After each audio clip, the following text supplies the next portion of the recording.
히브리서 6장에 있는 말씀 보겠습니다.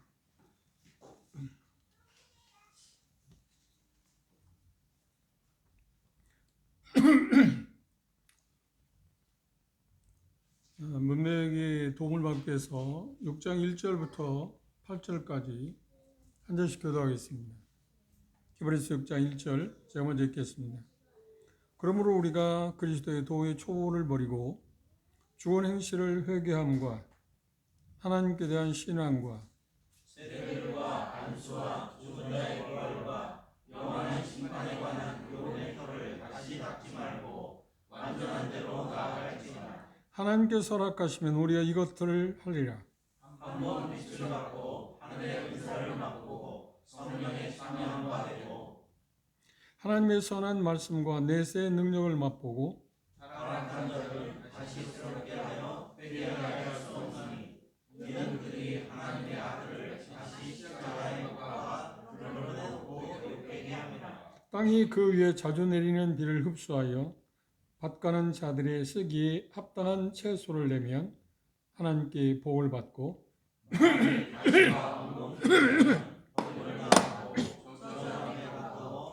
마지막은 불사름이 되리라. 감사합니다. 지난 시간에 우리는 1절에서 4절에 있는 말씀까지, 3절에 있는 말씀까지 봤습니다. 이 히브리서 6장의 본문을 해석하는 일에 있어서 이제까지 4개의 지침들이 있었습니다. 모든 사람들이, 학자들이 이 히브리서 6장을 해석하는 일에 있어서 4가지 견해 가운데 하나를 취합니다. 첫 번째는 많은 일반적으로 장육이라고 말할 수 있죠. 그 사람들은 구원을 상실할 어떤 위험성에 대한 메시지다. 구원을 상실할 수 있는 위험성에 대한 메시지다. 그래서 끝까지 견뎌야 한다. 라고 하는 그 칼빈이 구원론이라고 하는 것에서 여의된 것도 있기도 합니다. 그런데 이 말씀의 그 견해는 구원의 영원성이라고 하는 하나님의 말씀에 비춰보면 그건 아니지 않나요? 그죠? 그리고 우리가 보는 것처럼 이 본문에서 말하는 말은 지금 구원 문제, 구원의 어떤 영원성, 구원 문제에 대해서 지금 주제가 구원에 대한 문제에 대해서 이야기하고 있는 게 아닙니다. 뭘 이야기하고 있죠? 5장 후반부에서 이야기하고 있는 것처럼 성숙에 대해서 성숙을 해서 나아가라고 하는 이야기지 구원과는 관계에 있는 이야기가 아닙니다. 주제가 그랬어요. 문맥이 그랬어요. 이게 대단히 중요한 문제입니다. 두 번째 견해가 뭐냐면 구원받은 것처럼 보이는데 구원받지 않은 사람들, 그 사람들이 여기에 나오는 대상자다. 그래서 그들이 신앙을 거절하게 된다면 결국 회개할 수 있는 길을 상실하게 된다. 그럴싸한 이야기입니다. 세 번째는 만약이라고 하는 것을 깨서했습니다. 이런 경우 만약에 그러니까 가정법입니다. 실제로 있는 게 아니라 가정해서 이런 일이 있게 되면 이런 일을 불이익을 당하게 된다고 하는 이야기, 그런 견해를 취합니다. 그런데 그건 성경의 문맥에 보면 전혀 가당치 않는 이야기입니다. 그렇죠? 만약에 돼 있어요. 그렇죠? 가정법이 없습니다. 어떤 현실에 대해서 지금 이야기하고 있습니다. 그 다음 네 번째가 우리가 이제 중요하게 생각할 수 있는 건데, 그리스도인 참신앙과 그리고 지금 본문에서 이야기하는 것처럼 자라가는 문제, 앞으로 전진하는 그 문제에 대해서 계속적으로 발전해가지 않을 때 거기에 오는 어떤 그 경고, 그렇게 하게 될 때 여기 표현하고 있는 것처럼 어떤 불이익을 당하게 된다라고 하는 그런 견해입니다. 제가 갖고 있는 책에 한번 참조하기 위해서 원래 맥도널드 형님 시자주석을 보니까 그분은 네 번째 견해를 취하고 있더라고요. 그리고 달라스 신학 교수들이 쓴 책을 보면 조금 다른 견해를 갖고 있습니다. 그런데 제가 집중하고자 하는 것은, 이 본문을 생각하고자 하는 것은 이 문맥에서 말하고 있는 그런 수신자들, 그러니까 성경을 해석하는데 가장 중요한 게 뭐냐면 최초의 수신자들이 본문을 들을 때 뭘 이해했을 건가 하는 겁니다. 최초의 수신자들은 지금 누구죠? 유대교에서 기독교로 개종한 사람들에 대해서 지금 이야기하고 있습니다. 그렇죠? 지금 우리의 그 이후의 사람들에 대해서 이야기한 게 아니라 1차적인 겁니다. 저자가 최초의 수신자인 유대교에서 기독교로 개종한 사람들에 대해서 이야기를 하고 있습니다. 이게 가장 중요한 내용입니다. 그것에서 벗어나, 그걸 근거로 해서 뭐 우리가 적용을 받는다든지 교훈을 받는다고 하는 것은 맞는 건데, 그렇죠? 근데 최초의 수신자들은 유대교에서 기독교로 개종하는 사람들에 대해서 지금 저자는 이야기하고 있습니다. 우리하고는 좀 다르죠. 우리가 별개의 사람들이라고 이야기할 수 있는 게 아니고 유대교에서 기독교로 개종한 사람들.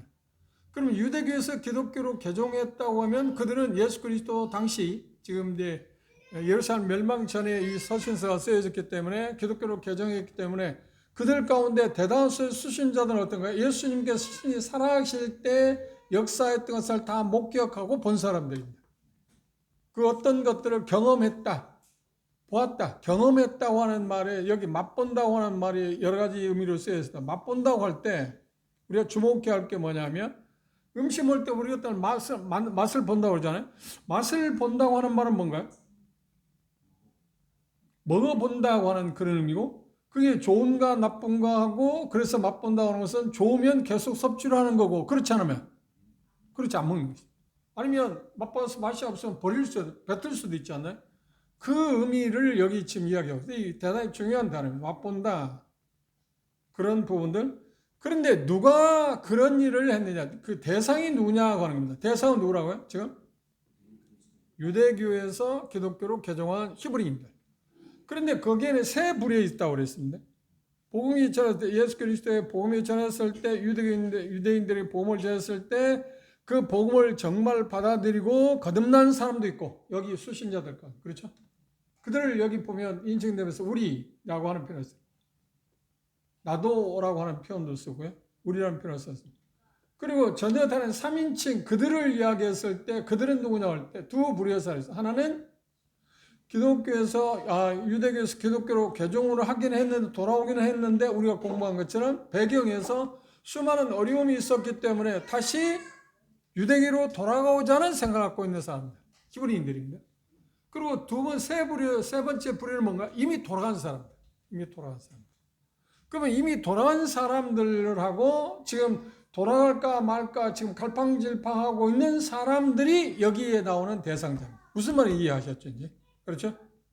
그렇다고 하면 그 대상이 수신자가 그런 사람이라고 우리가 이해한다고 하면 이 본문을 해석하는데 어려울까요? 좀 쉬워지는 거예요. 좀 쉬워지는 거예요. 문제가 거기에 있어요. 이 수신자가 누구냐? 누구에게 지금 말하고 있느냐 하는 걸 생각해야지 그걸 오늘 우리에게 이야기한다든지 그러면 갈팡질팡할 수밖에 없잖아요. 그 부분을 우리 마음 가운데 생각하고 나가는 게 필요합니다. 그리고 여기 핵심 주제는 뭔가요? 지금 5장 11절, 5장 중간 후반부터 11절에서 6장에서 쓰여지는 영적 성장의 길에서 벗어나지 마라. 그렇죠? 계속 전진해가라. 이게 주제입니다. 저자가 말하고 싶은 게 그겁니다. 대상은 누구라고요? 유대교에서 기독교로 개정한 유대인들에 대해, 히브리인들에 대해서 이야기합니다. 그 히브리인들이긴 하지만 그들 중에서 이미 구원받아서 확실하게 주님을 사랑하고 섬기는 사람들이 여기에 대상이 아니고 중요한 것은 지금 중간에 끼어 있는 사람, 이미 돌아간 사람들이거나 돌아갈까 말까 하고 있는 사람들. 그럼 생각해 보세요.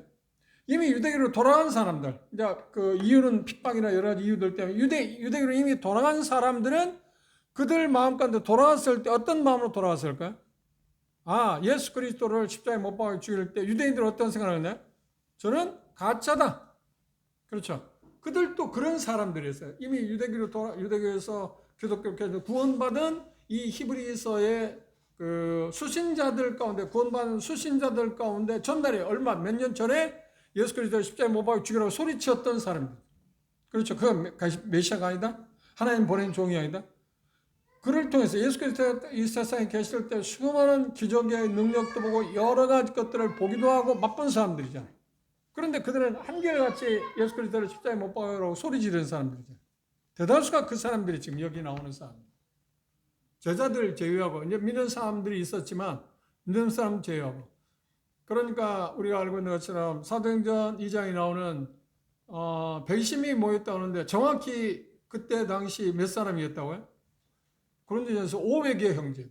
500의 형제들에게 형제 자매들에게 예수님께서 갈릴리에서 직접 만났습니다. 그들 가운데서 500의 형제들이 있었는데 그들 가운데서 오순절에 오지 못했던 이유들 가운데 여러 가지가 있을 겁니다. 뭐 고향으로 돌아간다든지 어떤 사업차 어떤 거다 그런 거 여러 가지 이유도 있을 거고 그런데 어떻게 됐든 간에 모인 사람들은 120명이었습니다. 그래서 120명을 기점으로 해서 시작된 게 뭔가? 신학교입니다. 그리고 그들에 의해서 복음이 전해짐으로 말미암아서 어떻게 했나요? 하루에 5,000명이 구원받고 이제 대다수가 구원받기 시작했어요. 그 초기에 베드로가 사도행전 2장에서 메시지를 전했을 때 교회 최초의 메시지를 전했을 때 구원받은 사람이 몇 명이라고요? 3,000명. 그들은 대상이 전부 대다수가 누군가요? 유대인들입니다. 그리고 유대인들일 뿐만 아니라 그들 가운데 유대인 물론 이방인들도 개종한 사람도 있으겠죠. 유대인으로 개종한 사람도 있겠지만 대다수의 유대인들입니다. 그렇죠? 그러니까 교회 시작은 유대인들 중심으로 교회가 시작됐습니다. 그들 가운데 숫자는 그렇게 이야기하고 있지만 3,000명이 구원받았다. 그러면 히브리서가 쓰였을 때 구원받은 유대인들이라면 그들은 첫 번째 들어가는 사람들이죠. 이미 구원받았으니. 그렇죠?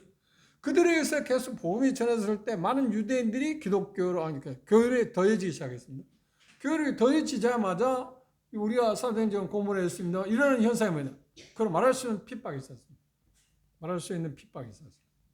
그리고 보는 것에 의해서 이제까지 살아온 사람들, 유대계 의식, 종교, 어떤 결례 그것들을 따라 살던 사람들은 예수 그리스도를 믿게 되었을 때 보이는 게 없으니까 그렇죠? 보는 것에 의해서 그러니까 고린도 1장에 유대인들이 구하는 건 뭐라고 했어요? 찾는 건 뭐라고 했어요? 표적. 그들이 믿음을 갖기로 하는 항상 표적이에요. 예수님 당시도 계속해서 예수님에게 표적을 보여달라고 요구했잖아요. 그래서 수많은 표적을 보여줬어요. 수많은 표적을 보여줬을 때 여기 대상자들까지 히브리 수신자들 대상자들 그걸 본 사람도 있어요 없어요? 있었다고 하는 거예요.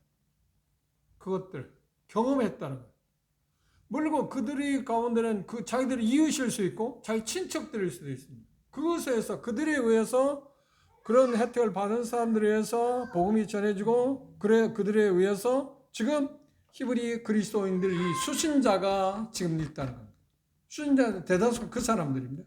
그걸 생각해 보세요. 그걸 생각하고 여기 보면 몇 가지가 나와 있는데 대단히 어려운 것처럼 보입니다만 그렇게 나와 있습니다. 우리가 지난 시간에 기독교의 초보에 대해서 우리가 생각했습니다. 그런데 그 결론적인 부분이 뭐냐면 유대교에서 히브리 수신자들에게 지금 이야기합니다. 저자는 유대교는 일종의 뭔가요? 그림자에 불과합니다. 그림자란 뭔가요? 그림자는 실체가 오면 사라지게 되어 있잖아요. 그림자를 보면 그게 무엇인지 정확히 알 수가 없습니다. 실체를 봐야 하잖아요. 그러니까 그림자의 유대교는 그림자인데 기독교는 실체다. 그러면 당연히 뭐라고 하는 거예요? 1절에서 3절에 있는 것처럼 이 그림자를 버리고 이제 어디로 왔냐? 이제 실체가 왔으니까 실체에 집중하고 그것에 전념하고 전력 통해서 나아가야 한다고 하는 이야기가 있습니다. 그리고 또 하나 유대교는 구약은 상징적인 것입니다. 그런데 신약은 뭔가 원형으로 나와 있어요. 원형. 그러면 상징적을 찾아야 하는가요? 바라보고 나아가야 하는가요? 원형을 보고 찾아가야 하는가요? 원형입니다. 그리고 또 유대교는 표면적인 것에 비해서 그렇죠. 내면적인 것이죠. 기독교는 어떤 면에서 내면적인 것. 외향적인 게 아니라 내면적이다.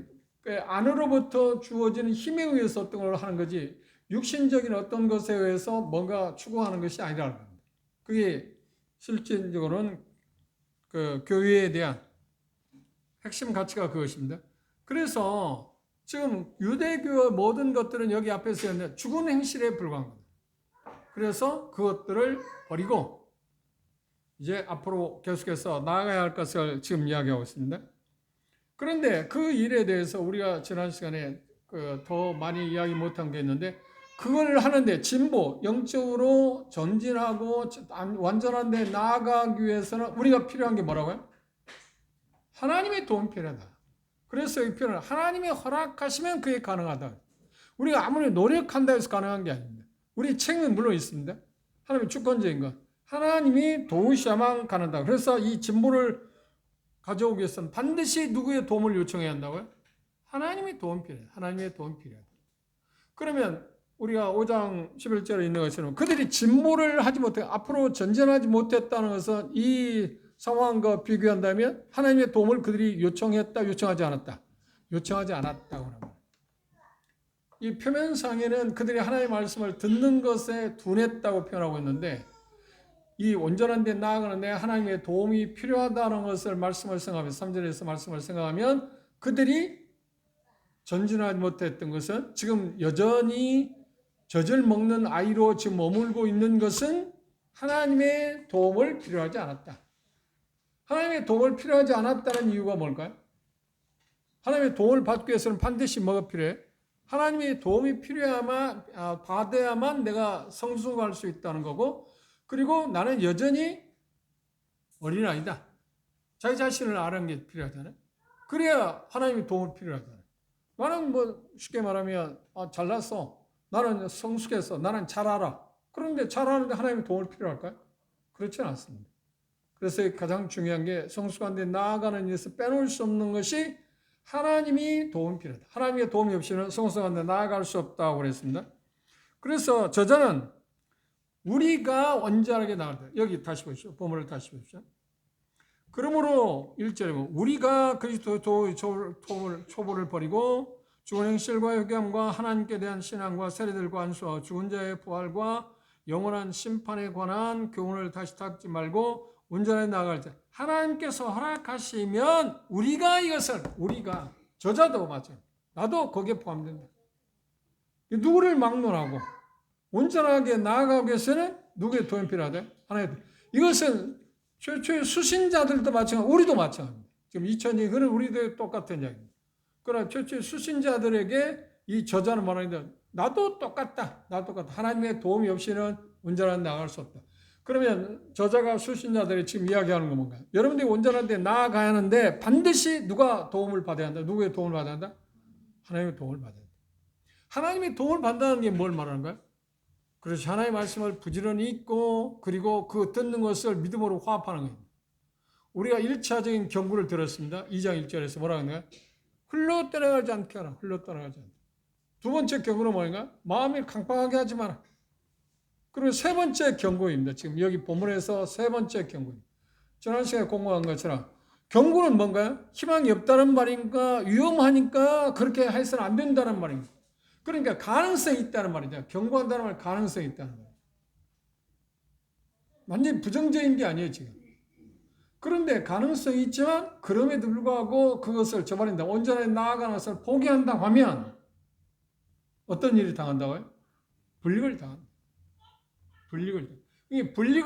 불이익을 당한다고 하는 말이 극적인 표현으로 뭐라 하냐? 회개할 기회를 잃는다고 이야기했어요. 기회가 없다. 회개할 기회. 이 단어가 지금 우리에게 어려운 단어입니다. 그리고 마치 예수 그리스도의 십자가에 현재 못 박는 것과 똑같다 하는 이야기를 했습니다. 그 부분들에 대해서 우리가 조금씩 생각해 올 겁니다. 그래서 이 성장, 장성해 가는데 히브리서 수신자들 마찬가지로 2000년 우리도 동일한 것입니다. 우리 모두는 하나님의 은혜에 도움을 받는 것밖에 그걸 받아야만 반드시 그건 필수입니다. 받아야만 우리가 어떻게 할 때 성장해 갈 수 있다. 그러기 위해서 우리가 할 일은 뭔가요? 하나님께 복종하는 것입니다. 그리고 구체적으로 뭔가요? 하나님의 말씀에 우리가 창념하는 것입니다. 하나님의 말씀을 듣게 될 때 두 번째 경고처럼 우리의 마음을 강팍하게 하지 말아야 돼. 계속 부드럽게 우리의 마음을 부드럽게 해서 하나님의 도우심을 의존하는 것 그리고 반드시 하나님을 신뢰하는 것 그것이 우리에게 필수적인 거다. 그것이 우리가 잘할 수 있는 가장 중요한 것이라고 이야기했습니다. 그리고 지금 이제 오늘 우리가 생각하고자 하는 6장 4절 8절 진보 그러니까 앞으로 나아가는 일에 회피할 때 그걸 게을리할 때 그걸 포기할 때 정확히 말하면 포기라고 말합니다. 나 그러고 싶지 않아. 그렇게 하면은 어떤 문제가 오냐면 불리기 당한다. 그런데 우리 성경에는 개정판이나 개혁 성경에 그 말이 없습니다만 4절을 시작할 때 다른 개혁 성경이나 성경에 보면 원어에는 뭐라고 나오냐? 4절을 시작할 때 이렇게 시작했습니다. 4절에 뭐라고 하냐? 3절 끝부분에 보면 하나님께서 살아계시면 우리가 이것을 하리라. 한 번 비침을 얻고 그렇게 시작하잖아요. 근데 4절 시작할 때 여러분 성경에 그렇게 써놓으십니다. 왜냐하면이라고 하는 단어가 있어요. 접속사가 있습니다. 왜냐하면 한 번 비침을 받고 왜냐하면 한 번 비침을 얻고 하나님의 은사를 맛보고 성령의 참여함을 듣고 하나님의 선한 말씀과 내세의 능력을 맛보고 타락한 자들은 다시 새롭게 하여 회개할 수 없다. 그러니까 앞에서 말한 문맥과 연결하는데 온전한데 나아가지 아니하게 된다고 하면 문제가 있는데 왜냐하면 그렇죠. 왜냐하면 왜 문제를 당하냐 불륜을 당하냐 그 이유를 지금 설명하고 있습니다. 앞으로 나가야 한다고 하는 것. 그럼 앞으로 나아가지 않으면 우리가 지난 시간에 공부한 것처럼 뭐 어떤 문제가 있다고 그랬어요? 정지가 아니다. 뒤로 돌아가는 위험성이 있습니다. 그것을 여기 성경에서 표현하는데 타락이라는 말을 썼습니다. 타락.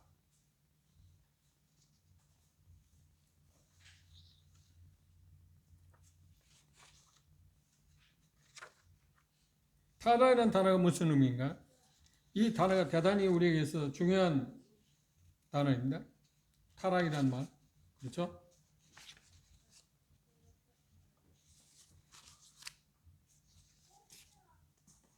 그건 지나가면서 그 본문이 올 때 우리가 생각하고요. 여기 생각해 보십시오. 여기 묘사하고 있습니다. 묘사 부분에 대해서 여기 보면 5가지 나와 있습니다. 첫 번째 뭐라는 거야? 한 번 비침을 얻고, 두 번째 하늘의 은사를 맛보고, 세 번째 성령의 참여함을 되고, 그리고 네 번째 하나님의 선한 말씀과 그 다음 5번째 내세의 능력을 맛보고 타락한 이 5가지 묘사가 나와 있습니다. 그런데 그들에 대해서 표현할 때 다음 말씀에 보면 그게 나와 있습니다만 그 부분들을 한 가지씩 생각해 보도록 합시다. 우리가 지난 시간에 생각한 것처럼 이 세 번째 경고를 하고 있다는 말은 희망적인 메시지다. 그러니까 그들이 계속 자라갈 수 있는 사람들이다. 자라갈 수 없기 때문에 결국은 여기 말하고 있는 것처럼 어떤 불이익을 당할 수밖에 없다는 이야기가 아니라 자라가야 하는 가능성이 충분히 여러분들이 있기 때문에 계속 자라가십시오. 그런데 그것을 포기한다고 하면 이런 일이 당할 겁니다. 이런 일을 당할 거라고 하는 게 뭐냐면 여기 표현 가운데 본문에서 뭐라고 하냐면 이렇게 말합니다. 다시 새롭게 하여 회개케 할 수 없다. 회개케 할 수 없다는 말이 무슨 말일까요? 이게 대단히 중요한 단어이기도 합니다. 회개케 할 수 없다. 그 부분은 우리가 하나씩 생각해 보도록 합시다. 타락한 자들은 새롭게 할 수 없다고 하는 이야기를 했습니다. 그런데 여기 수신자들에게 영적 성장을 할 수 없게 되었다는 게 아니고 뭐라고 해요? 그 절망적인 게 아니라 여러분들은 영적 성수로 나아갈 수 있는 가능성이 충분히 있는 사람들입니다. 그걸 지금 이야기하고 있는 거예요. 없다. 그럼 회개할 수 있는 기회를 여러분들 얻을 수 있는 사람들이 아니라고 하는 게 아니라 여러분들은 그런 종류의 그런 쪽으로 갈 수 있는 사람들이 아닙니다. 그럴 때 그렇게 가야 한다. 그런데 만약에 그 길을 포기한다면 어떻게 되나요? 돌아선다면 어떻게 된다고요? 그렇죠. 불이익을 당한다. 불이익이 여기 표현 가운데 뭐라고 했냐면 회개케 할 수 있는 기회를 얻지 못한다고 이야기했습니다. 타락이란 말. 그러면 타락이란 말 자체가 이제 대단히 성경에 여기밖에 없습니다. 여기 타락이란 단어가 성경에 여기밖에 안 쓰여졌습니다. 그 타락이란 말이 떨어져 나가다, 배교하다 그런 뜻을 갖고 있습니다. 그런데 정확히 말하면 둔해져서 영적으로 성장하지 못하는 사람의 어떤 뭘 말하냐면 어떤 마지막 결과 그게 가장 적당한 말이죠. 그렇죠? 의미죠. 그래서 문맥에서 지금 이야기하는 것은 영적으로 성장하라고 이야기했는데 거기서 타락했다고 하는 말은 둔해져서 영적으로 성장하지 못하는 사람들의 궁극적인 결과, 그게 타락이라는 거예요. 문자적인 의미는 옆으로 떨어졌다. 옆으로 떨어졌다. 길을 가다가 넘어졌다. 그런 게 아니라 차를 타고 길을 가다가 계속 가고 있는데 잘못해가지고 어떻게 옆으로 미끄러졌다 하는 거예요. 이게 타락이라는 말입니다. 길에서 벗어나 옆으로 떨어지는 경우, 이걸 타락이라고 하는 그 본문에서 이야기하고 있는 정확한 의미입니다. 그걸 신앙에서 말하면 신앙에서 떨어져 나가는 암시가 없습니다. 다시 말하면 구원에서 떨어져 나간다, 넘어진다 그런 의미가 아닙니다. 왜 그러냐면 문자적인 의미도 그렇지만 지금 주제는 뭔가요? 구원에 대해서 이야기하고 있다고요? 아니, 구원에 대해서 이야기하는 게 아니다. 온전하게 나아가는 성장에 대해서 이야기하고 있지 구원에 대해서 이야기하는, 성장에 대해서 이야기하는데 성장한다는 말은 뭔가요? 생명이 있다는 말인가 없다는 말인가? 있다는 말이죠. 생명이 있으면 하나님 말씀에서 보면 생명에서 끊어질 수 있나요 없나요? 없어요. 구원은 영원한 거니까. 그러니까 이 부분만 딱 생각해도 우리는 어디에 정확히 뭘 초점을 잡을 수 있나? 아, 이 구원과 지금 구원 문제에 대해서 말하고 있는 게 아니다. 이걸 우리는 확신할 수 있잖아요. 그죠? 성장 문제, 성숙의 문제에 대한 이야기를 하고 있지 구원을 잃어버릴 가능성이 있다는 그런 이야기를 하고 있는 게 아닙니다. 그걸 이제 생각합니다. 그러면 타락이란 단어가 신앙의 그 믿음에서 떨어져 나가는데 그런 것을 말하고 있는 게 아니라 그런 게 구원과 관계된 게 목표를 향해서 가는 길에서 전혀 진척이 없다. 그런 뜻입니다. 목표가 뭔가? 완전히 나아가야 하잖아요. 완전히 나아가는 일에서 그들은 뭐예요? 전혀 진척이 없다. 앞에서 5장에서 말하면 이제 자라서 이유식도 하고 단단한 음식도 먹였는데 계속해서 그들이 뭘 먹고 있다? 젖을 먹고 있다. 그걸 타락이라는 표현을 썼어요. 정체된 상태, 퇴보된 상태. 그 정확히 이 타락이라는 그 단어 자체를 여러분들이 기억하시기 바랍니다. 그러니까 타락이라는 그 원문의 그 자체를 우리말로 해석한다 하면 떨어져 나간다, 배교하다 하는 뜻입니다. 그리고 그걸 의역하면 뭐라고요? 둔해져서 영적으로 성장하지 못하는 사람의 궁극적인 결과, 그걸 타락이라고 합니다. 둔해져서 영적으로 성장하지 못하는 사람, 그 사람들을 타락했다. 앞으로 나아가지 못하고 있는 사람, 그리고 문자적인 의미는 뭐예요? 옆으로 떨어졌다. 길에서 벗어나 옆으로 떨어지는 경우. 그래서 믿음에서 떨어져 나간 것은 나간다. 구원을 잃어버린다는 그런 암시는 전혀 없습니다. 그걸 이 본문에서 적용하는 것은 대단히 모순이 있습니다. 문맥은 전혀 그걸 말하고 있지 않습니다. 단 목표를 향해서 가는 길에 진척이 없다. 그 말을 뭐라고 했냐면 지금 타락이라는 말을 썼습니다. 이해하셨죠? 타락이라는 말 의미를 이제 여러분들이 꼭 기억하시고, 그리고 여러분들 성경에 가능하면 공백이나 그런 것에서 타락이라는 그 단어 의미를 정확히 써서 기억하시면 잘 기억할 수 있으면 좋겠지만 기억하지 못할 때 그렇게 기록해 놓으시면 나중에라도 어떤 일들이 있을 때 이 본문을 보면서 이 본문은 그런 의미가 아니라고 하는 것을 여러분들이 생각할 수 있습니다. 그리고 둘째 알아야 할 중요한 점은 타락이라는 단어를 생각했습니다. 알아야 할 점은 7, 8절에서 8절에서 관찰되고 있다고 그랬습니다. 저자는 절망적인 상태에 빠져있는 성숙한 대로 나아가지 못하는 이들에게 6장 8절에서 이야기하면서 하나님의 공급하시는 영적 수단에, 그러니까 하나님의 은혜로 말미암아서 그들은 반응하게 될 때 어떤 일이 오게 된다고요? 여기 본 것처럼 뭔가 가능성이 있다고 하는 이야기를 했습니다.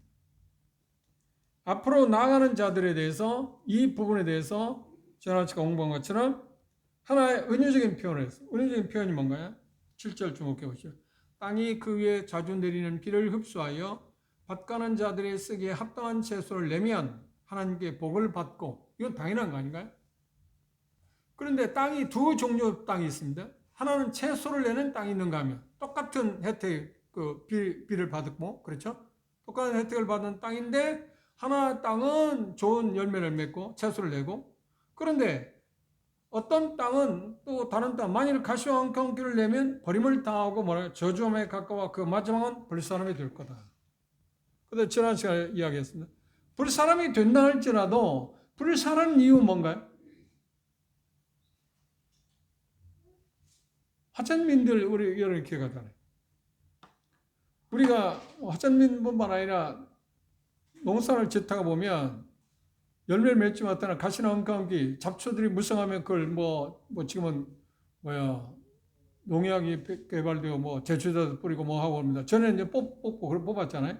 근데 그러지 않을 때 할 수 있는, 너무 무성하면 할 수 있는 방법이 뭔가요? 태웁니다. 태우는 이유는 뭐예요? 거기에 다시 열매 맺추게 합니다. 그런데 이 말씀에서 주목해야 할 건 태운다 할지라도 땅은 남아있다. 땅은 남아있다. 땅은 없어지는 게 아니다. 단지 어떤 그 땅의 역할을 잃어버린다는 얘기죠. 땅의 역할을 잃어버린다. 그래서 전하시 우리 본 것처럼 마태복음 13장에 씨 뿌리는 비유에서 이해한 것처럼 네 종류의 밭이 전 땅이 있었는데 첫째 밭이 뭐라고요? 길가. 두 번째 돌밭. 세 번째 가시떨기밭. 그 다음 네 번째 좋은 땅. 그런데 첫 번째, 두 번째, 세 번째는 열매가 없습니다. 물론 열매가 없다는 말이 뭐라고 하냐? 첫 번째만 그 길가에 뿌리시는 어떤 반응이 하나도 없어요. 왜냐하면 이미 떨어지자마자 사단이 다 주워 먹어버렸으니까. 돌밭에 뿌려졌을 때 올 때 그 반응이 뭔가? 처음에 기쁨을 받다. 기쁨을 받았다는 말은 뭔가요? 반응이 있었지 않나? 반응이 없었어요? 반응이 있었어요. 세 번째 밭은 어떤가요? 자랐다. 어느 정도 자랐다.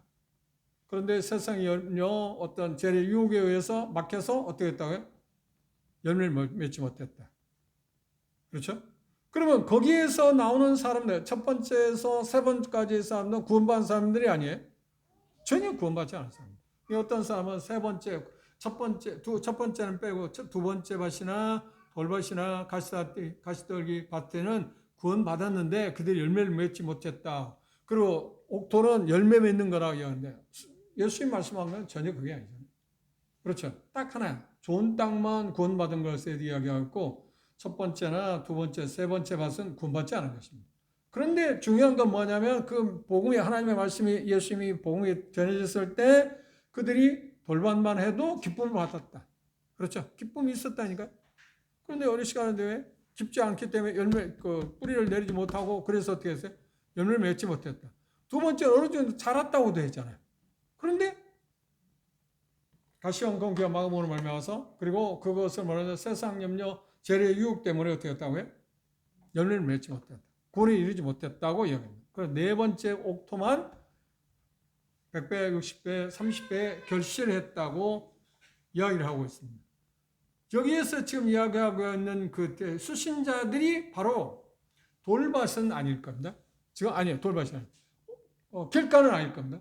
왜냐하면 이미 들어왔으니까. 그렇죠? 들어왔으니까. 그런데 이제 두 번째 반, 돌밭일 사람이 있죠. 돌밭은 뭔가, 참 좋다. 기독교로 돌아오니까 이거 너무 좋은데? 그런데 박해가 심하니까 어떻게? 이거 못 살겠네. 이거 하고 싶지 않다. 그래서 유대로 다시 돌아가는 사람이니까. 그들일 겁니다. 그 다음 좀 견디고 있어요. 지금까지는. 돌아가지 않고 견디고 있는데, 어느 정도 자랐다고 생각할 수 있는데, 그들에게 유혹이 있으니까 지금 어떻게? 돌아가야 할 건가? 아니면 지금 계속 신앙을 지킬 건가? 하고 있는 사람. 지금, 그러니까 가장 중요한 사항이 뭐냐면, 히브리 저자는 수신자가 누구냐면, 첫 번째는 이미 제외하고 두 번째 사람이 아니죠. 이미 돌아온 사람들은 뭐 이야기할 게 아니잖아요. 지금 남아있는 사람들, 칼팡질팡하고 있는 사람들에 대해서 지금 이야기하고 있어요. 가장 중요한 것은. 그리고 아까 배경을 이야기했잖아요. 그들은 예수 그리스도의 살아생전에 그 복음을 전하는 것, 그리고 심지어 교회가 시작되고 제자들이 복음을 전하는 걸 통해서 그들이 영향을 받았어. 그게 기독교로 지금 온 거 아니었나? 그들, 수많은 사람들. 그들은 최소한도 뭔가요? 여기 표현한 거죠. 5가지 항목을 이제 보시죠. 그걸 마음에 생각하시고 5가지 항목을 하나씩 생각해 봅시다. 첫 번째 뭐라고 했나요? 한 번 비춤을 받았다. 그런데 그 형제들, 다시 말하면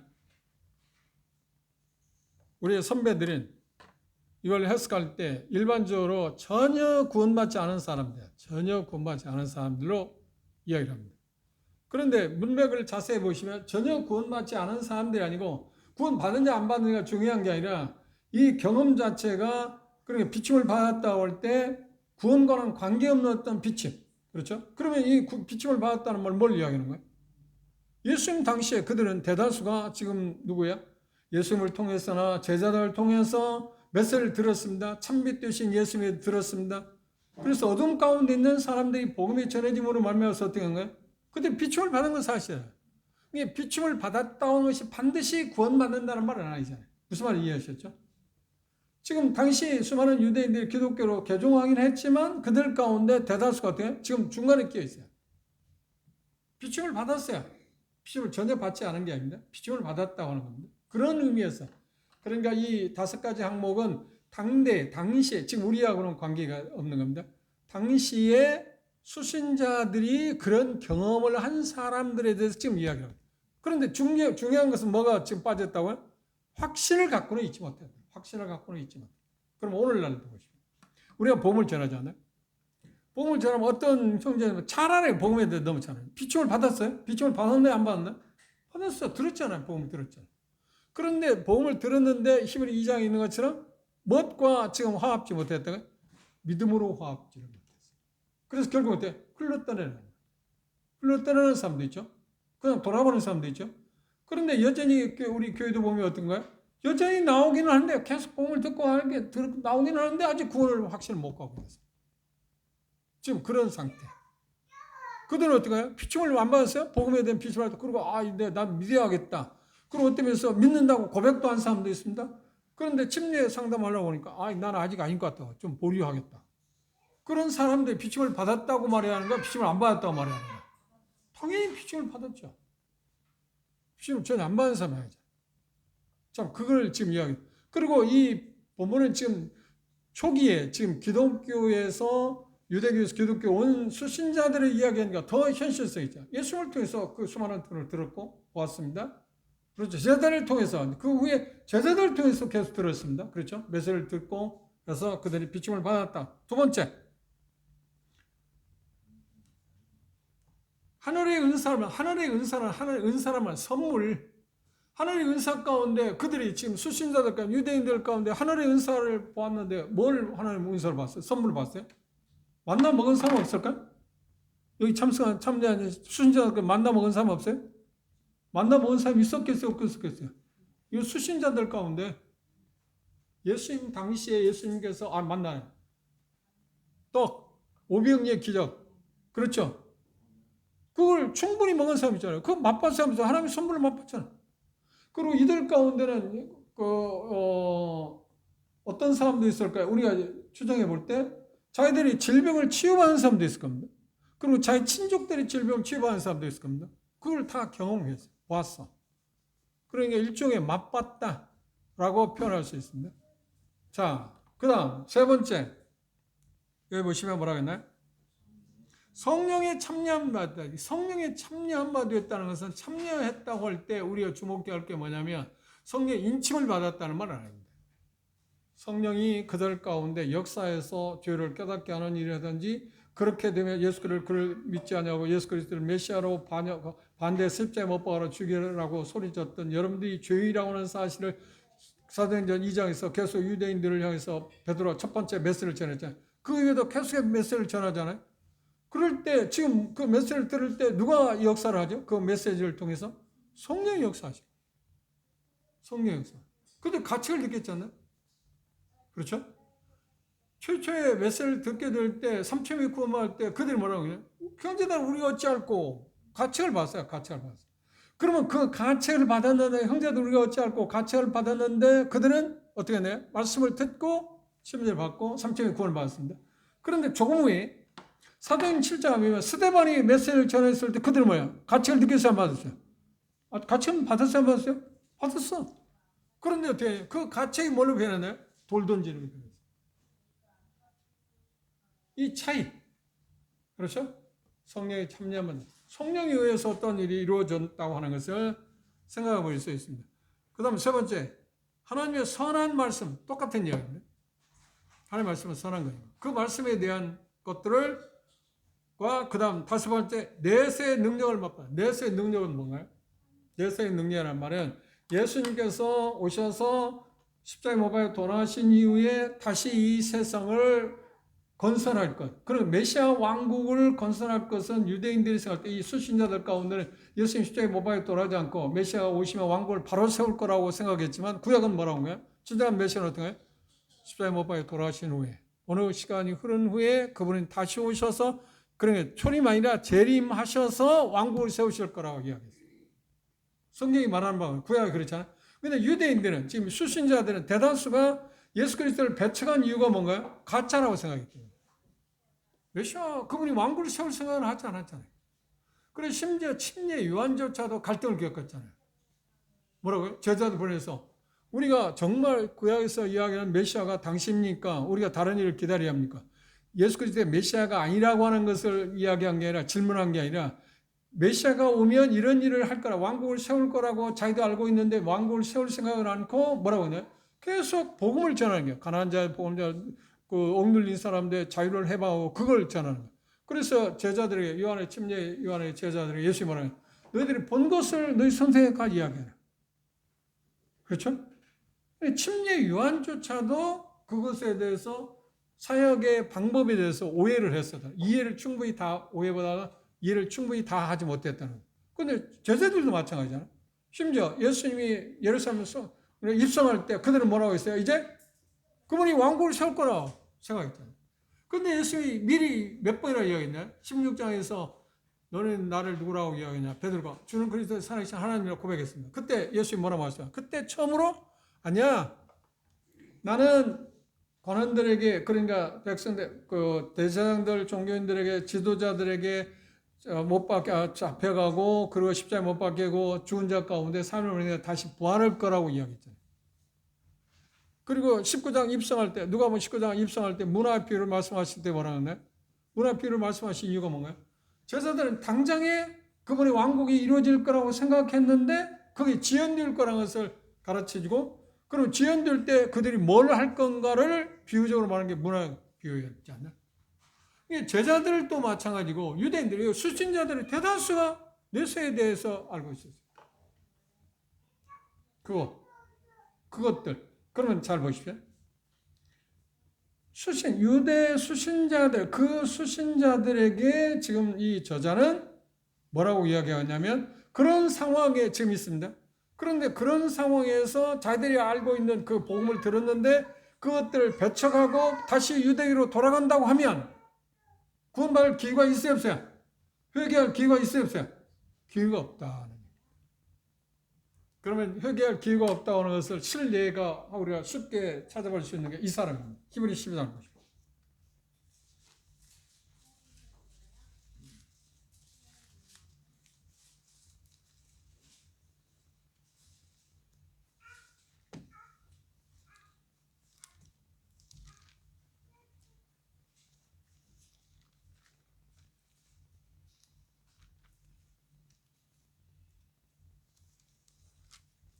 히브리서 12장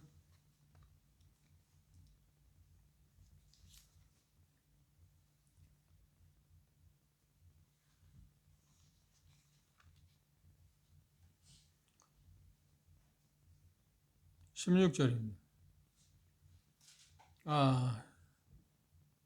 16절 읽어봅시다. 시작. 음행하는 자와 혹 한 그릇 식물을 위하여 장자의 명분을 판 에사우와 같이 망령된 자가 있을까 두려워하라. 그 다음 너희의 아는 바와 같이 저가 그 후에 축복을 기업으로 얻으려고 눈물을 흘리며 구하되 얻은 바가 되어 회개할 길을 잃어버렸다. 같은 단어죠. 히브리서 똑같아. 그렇죠? 회개할 길을 잃어버렸다는 거예요. 에서로 이야기했으면 그가 장자권에 대해서 팥죽을 팔아먹고 했기 때문에 다시 그런 기회를 그가 얻을 수 있다고 없다고요? 이미 지나버렸다. 이미 지나버렸다. 그건 누가 차지했나요? 이미? 에서로 말하면 야곱이 차지했어요. 회개할 기회가 없다는 말이 지금 그런 뜻입니다. 또 하나 신뢰. 룻기스를 보십시오.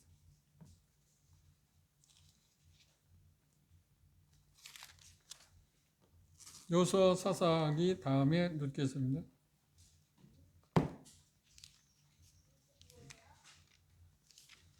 일장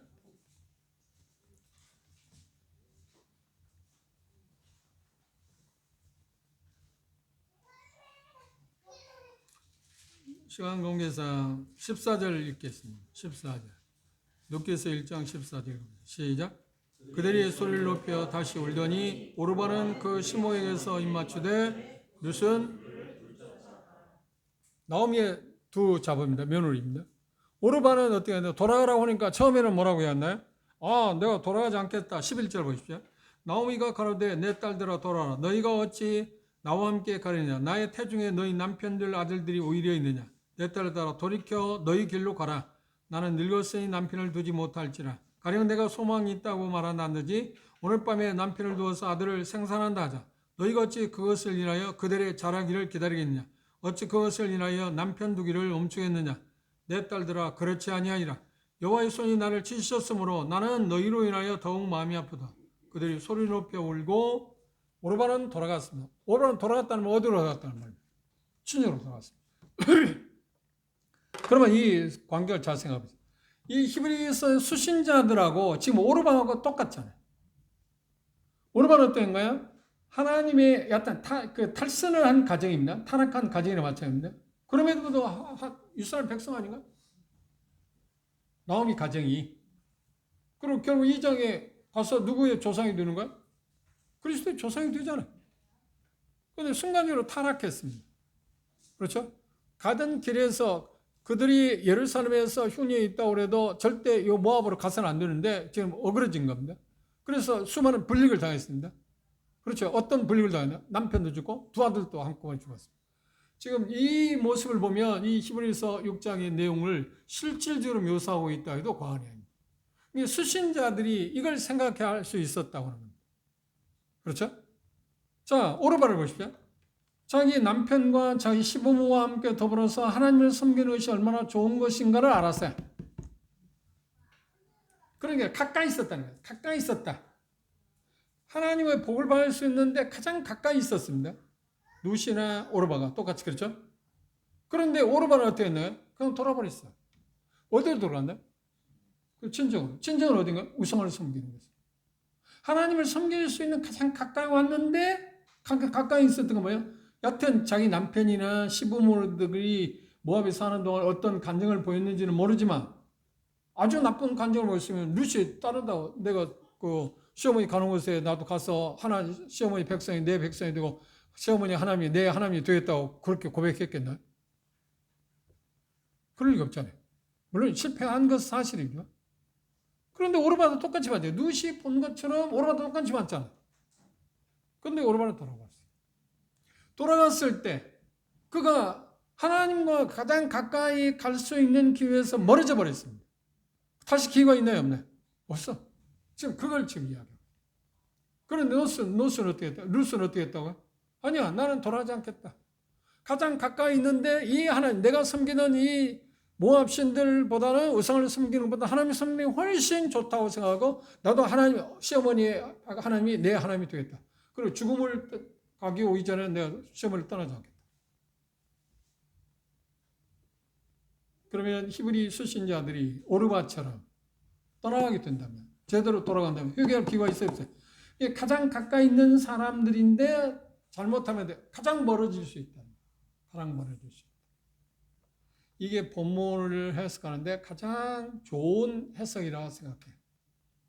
그리고 아까 처음 이야기한 그런 해석책에도 가실 수는 있습니다. 어떤 해석책이라고? 아까 얘기했잖아요. 그런 부분을 이야기하는데 본문에서 문맥을 통해서 본다면 이게 가장 합리적이죠. 제 분별은 그렇습니다. 이것이 가장 좋은 해석이다. 그리고 누가 봐도 그것에 대해서 어떤 문맥적이고 문자적인 의미에서 문제가 없다고 그렇게 생각할 수 있습니다. 그런 부분들을 우리 마음 가운데 생각해 보시고 다시 한번 여러분이 집에 돌아가셔서 오늘 이것이 우리에게 주는 의미가 무엇인가를 생각합시다. 그러면 6절 다시 보십시오. 다시 본문에 돌아와서 6절. 타락한 자들은 그러니까 이런 것들을 경험했을지라도 맛보았을지라도 미끄러진다면 성숙한 대로 나아가지 못한다고 하면 그리고 원래 그냥 가까이 있었는데 멀어져 버린다고 하면 그 혜택을 볼 수 있는 기회가 있었는데 그 혜택을 포기해 버린다면 결국 어떻게 해? 그래, 필요한 혜택을 받을 수 없다. 필요한 도움을 받을 수 없다. 그걸 뭐라고 표현했나요? 가장 강력한 말로 뭐라고 했나요? 다시 새롭게. 근데 여기 단어가 돼서 다시 회개하여, 다시 새롭게 하여 회개한다. 그러니까 다시 하면 회개했었다는 말이 안 했다는 말이야. 한 번 했었다는 말이 아니야. 다시 새롭게 하여 회개케 할 수 없다. 더 이상 기회가 주어지지 않는다. 왜요? 그들이 완전히 배척에 돌아섰으니까. 그 말은 이제 문맥을 보면 유대교에서 교종했다가 기독교로 돌아가는 사람이 있습니다. 돌아갔습니다, 이미. 그들은 돌아올 수 있는 확률이 있었어요? 왜 돌아올 확률이 없나요? 예수 그리스도를 저주했어요. 예수는 전혀 이제 잘못된 사람입니다. 그리고 마땅히 십자가에 못 박혀 죽이는 것이 당연하다. 그러니까 그리스도가 아니다. 메시아가 아니다. 그 말은 뭔가요? 여기 표현한 것처럼 예수 그리스도는 현재의 못 박혀 죽이는 거랑 마찬가지다. 이게 완전히 돌아서는 겁니다. 배척했다. 그걸 배척할 때 뭐냐면 의도적이었다는 거야. 어쩔 수 없어서 하는 게 아니고 지금 갈팡질팡한 사람도 있습니다. 그럼 이미 돌아간 사람들입니다. 그들은 어떻게 해요? 이미 의도적으로 고의적으로 예수 그리스도 배척해버렸어요. 그들은 돌아올 수 있는 기회가 있어요. 회개해서 다시 회개하고 돌아올 수 있는 기회가 있어요? 없어요? 없다고 하는 이야기입니다. 그렇죠? 그러니까 이미 기독교로 개종했다고 하기는 했는데 생명이 여러 가지 경험도 하고 혜택도 받고 했는데 그럼에도 여러 가지 어려움, 이유들은 여러 가지 있겠죠. 우리가 이제 배경에서 본 것처럼. 근데 다시 유대교로 돌아온 사람들은 어떻게 돌아올 수 있는 기회, 혜택을 누릴 수 없다. 이게 본문에서 말하는 가장 좋은 해석이고요. 또 하나 이제 오늘날 우리에게 와서 이제 해석할 수 있는 것은 다른 차원에서 지난 시간도 오늘 잠시 언급을 했습니다. 그런 차원에서 볼 수 있는 경향이 있습니다. 본문이 원문에 의한다면 문맥적으로 본다면 그렇게 해석하는 게 가장 좋다. 그리고 또 하나 이 지금 중간에 끼어 있는 사람 아직 돌아가지 않고 돌아갈까 말까 하는 사람들 있잖아요. 그들도 지금 해당하고 있잖아요. 그들은 뭐라고 했어요? 돌아가면 어떻게 된다는 거예요? 그러면 혜택을 잃어버린다. 가까이 있는데 어떻게 할 거냐? 돌아버릴 거냐? 부정하고 돌아버릴 거냐? 그들에 대해서 지금 이야기하고 있어요. 대상 이미 돌아간 사람들에 대한 이야기고 돌아간 사람들을 거울 삼아서 그들은 돌아올 수 있는 기회가 없다. 이제 길이 끊겼다. 완전히 배척했기 때문에. 그런데 돌아오지 않은 사람들에게도 경고하는 거예요. 뭐라고요? 돌아가면 여러분들이 뭐래요? 회개할 기회가 없다. 하나님께 대한 회개. 예수 그리스도를 믿음으로 알면서 오는 구원을 얻을 수 있는 게 아니다. 그것과 상관없는 사람이 될 거다. 그리고 더군다나 뭐라는 거예요? 진보를 가져올 수 없을 거다. 생명이 없으니까 진보를 가져올 수 없겠죠. 그러나 이미 생명을 갖고 갈등을 겪는 사람들에 한해서는 또 그들에게 본다면 어떨까요? 그렇지. 계속 나아가야지. 정체된다 문제다. 가장 핵심적인 전체적인 문맥에서 본다면 지금 저자는 어떤 수신자를 목표로 두고 있나요? 이미 돌아온 사람들입니까? 지금 갈팡질팡하고 있는 사람입니까? 이미 구원을 받았다고 믿음을 신앙생활을 하고 있는 사람들 가운데 아직 다 자라지 못한 어린 아이들입니까? 그렇지. 그 사람들 마지막 구원을 받았지만 계속해서 유대교 의식에서 벗어나 못하고 앞으로 나아가지 못하는 사람들에 대해서 이야기해요. 그들을 이야기하면서 누구에 대해서 이야기해요? 갈팡질팡하는 사람도 이야기하고 있고 이미 돌아온 사람들 이야기해요. 이미 돌아올 수 있다. 회개할 기회를 잃어버린다. 그 말은 누구예요? 이미 돌아온 사람들 이야기해요. 이게 여러분들이 계속 자라가지 않으면 그런 경향으로 갈 수 있다. 그런데 중요한 것은 다음 말씀에 보면 핵심이 그들의 택것이 아니고 중요한 것은 뭐라고 하냐면 여러분들은 그런데 인칭되면서 바뀝니다. 그런데 여러분들은 가능성이 있다고 이야기합니다. 그 본문을 보고 마칩시다. 힌트만 보고 넘어가도록 합시다. 9절 보십시오. 사랑하는 자들아, 수신자 느닷없이 바뀝니다. 사랑하는 자들아, 우리가 이같이 말하나 우리는 누군가요? 그렇죠. 구원받은 저자하고 진정으로 히브리 그리스도인들 거듭난 사람들입니다. 우리가 이같이 말하나 너희에게는 이보다 더 나은 것과 구원에 가까운 것을 확신한다. 그렇죠. 이들에 대해서 이제 바뀌어집니다. 그러니까 앞에서 이야기하고 있는 사람이 누군가 하는 것은 이 인칭되면서 바뀌는 걸 보면서 우리 조심스럽게 생각합니다. 그러니까 9절에 있는 말씀을 보지 않으면 우리가 말하는 것처럼 누군가 여기 지금 말하고 있는 사람 누군가에 대해서 우리가 생각할 수 있습니다만은 여기 9절에서 보면 지금 또 누군가가 달라지잖아요. 그런 면들을 문맥을 다시 확인해 보고 그러니까 지금 오늘은 어디까지만 생각하냐면 8절만 생각하면 지금 수신자들이 세 종류의 수신자들이 있었다. 그들 가운데 지금 다 해당하고 있다. 그런데 9절 이하에 보면 실제적으로 꼭 집어서 말하는 사람들이 누군가 하는 것을 우리가 볼 수 있을 거라. 그걸 마음껏 생각하시고 다음 오실 때 한번 그런 것들을 마음에 생각하시고 한번 읽어보시고 주님 앞에 기도하는 가운데 의미가 무엇인가를 한번 생각해 보시기 바랍니다. 기도합시다.